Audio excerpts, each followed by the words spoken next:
made those comments. Hello, good evening, sir. Welcome to Eyewitness News. Many have said that the comments you made on that political platform, given how our politics is going or is behaving, was very reckless coming from a cabinet minister. What do you say to that, sir? First of all, let me say a big greetings to your listeners. And you say many. Can you send me the survey result that says many are unhappy with what I said?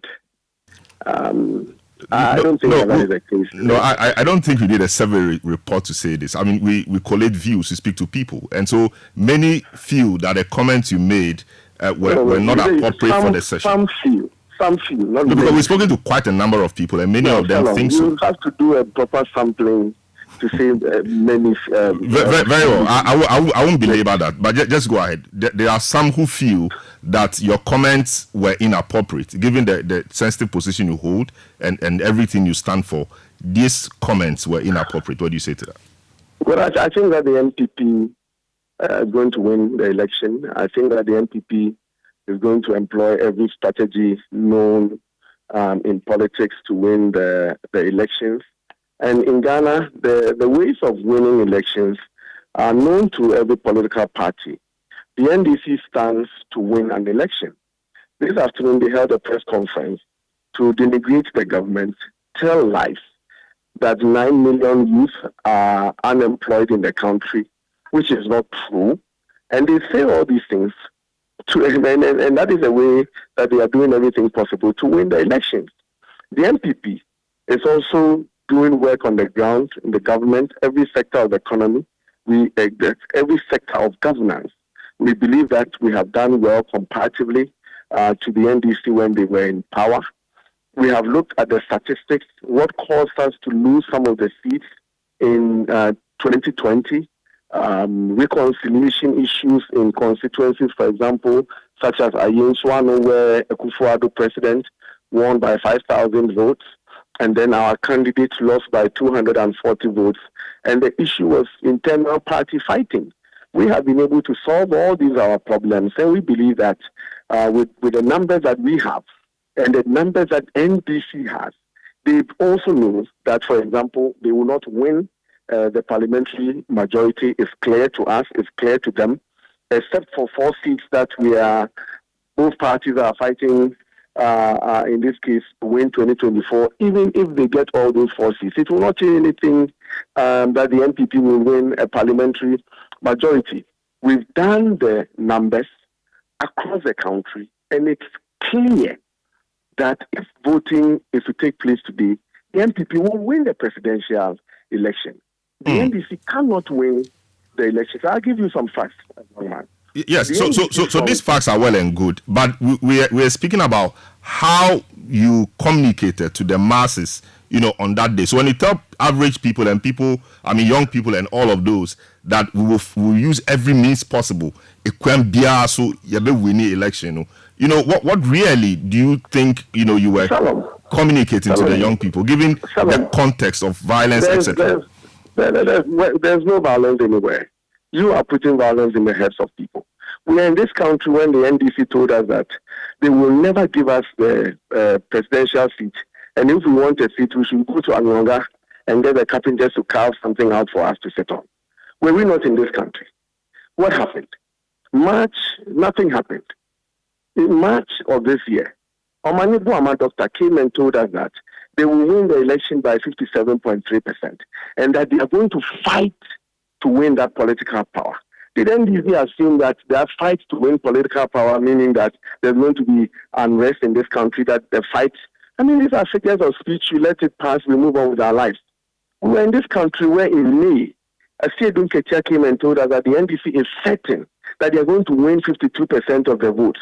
Did you see NDC jumping on tables saying that they have, because of what they have planned to do, that is why they know that they are going to win by 50? He said they were certain that they will win by 52%. Omani Buama said they were going to fight for political power and get 57.3%. What did the NPP say? Nothing, because we know that some of these talks, they are just for nothing. When the NDC said that we should go and carve our own stool and sit on, they will never give us the presidential seat. What did we do?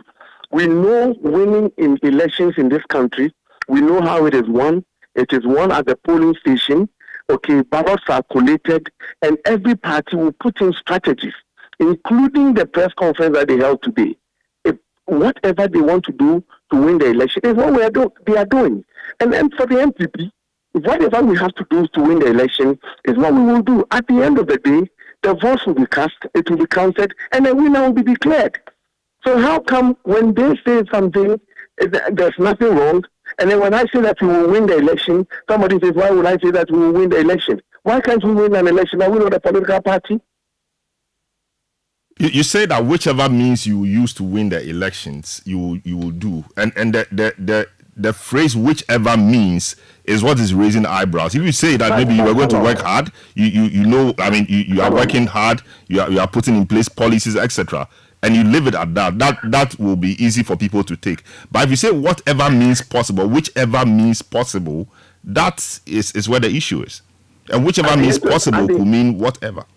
I can understand the point that you are making, but what are the possible ways of winning elections in this country? Tell me.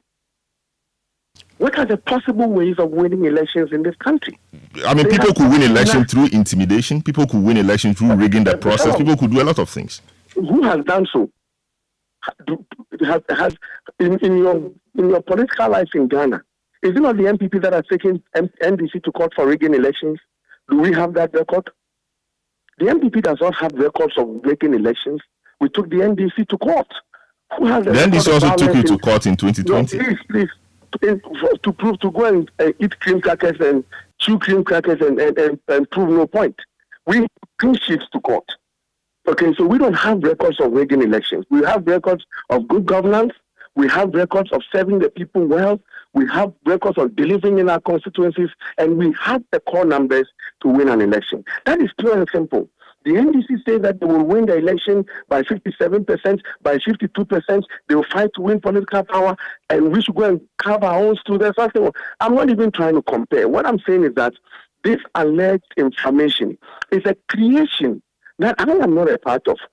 I'm talking to my party base, which we know that we have more than 50%, and I have to charge them to give assurances that we're going to win the elections, we're going to govern this country properly, we're going to continue to provide jobs, we're going to continue to construct roads, and we're going to deliver on the mandate and value to the people.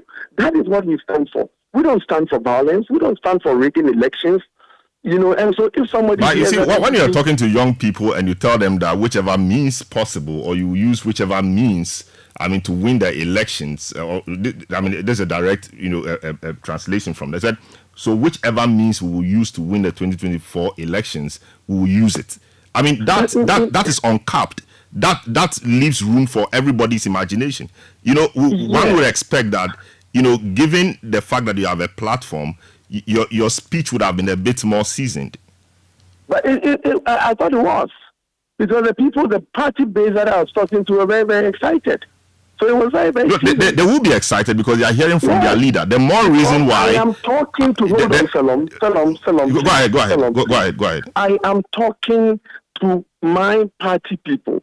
I cannot stand on that platform and say that, Charlie, my guys, the elections are going to be hard. We are going to be, the NDC is likely to win, and this and that and that. What am I supposed to do?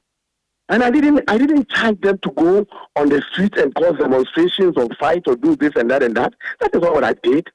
I just assured them that we're going to win the elections, and the only way we know how to win elections since 2000. The only way that we know how to win elections is legal, credible ways of getting the people to vote for us and the Electoral Commission announcing the results. We don't know any way else to win elections. I see. So given that your comment is generating some disquiet, would you say that given the opportunity the next time you would have choosing your words better? I say this on the background that, this about the third time or so, your speech at a party event, also in the Eastern region, is causing such controversy. Is it about time that maybe next time you re-looked at your choice of words or the approach you use in charging your base? Look, it is not everything that I say that will make people happy, but I can understand.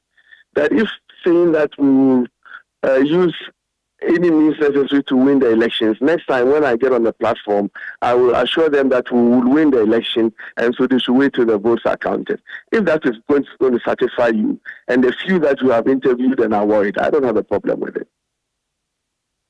A co-founder of CDD, who is also, I think, the chief executive of the Kufuor Foundation, Professor Acheampong, finds your comments as well quite distasteful, and he thinks that institutions of state like the Peace Council, etc., should come in and ensure that persons like you do not go along that route. So he's no meaner person. He's quite a respected academic who has done a lot of work in our democratic space. That is his view.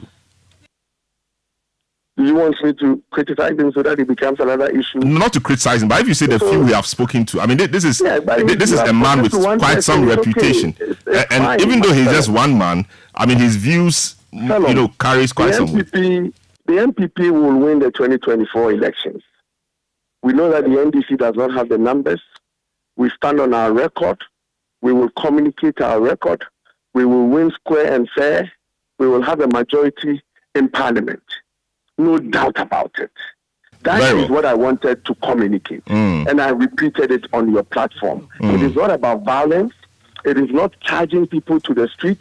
I never asked my supporters or advise them to go and do anything else other than working hard. Okay, with the pastors, imams, and traditionally that we have in our cause to stand behind us, win the election. No malice or no other interpretation beyond what I have said, that we will win the election and continue with the governance will change anything. So will you say that the words didn't come out as you intended? Salam, I don't know, because the kind of interpretation that was given by the media, it's not what was intended. No, I don't think it's the media, because it's a voice we just played, and that's what it is. When you played my voice, Salam, I don't know what else you wanted me to say. We will win the election. We will win the election. If you want to play a soccer match and you say that you will win at all costs, what else can you do but to play the ball into the goal? All right. Thank you so much, Bryan Acheampong. Bryan Acheampong is the Food and Agric Minister, and he was speaking to us in a comment he made in Sawamidu over the weekend.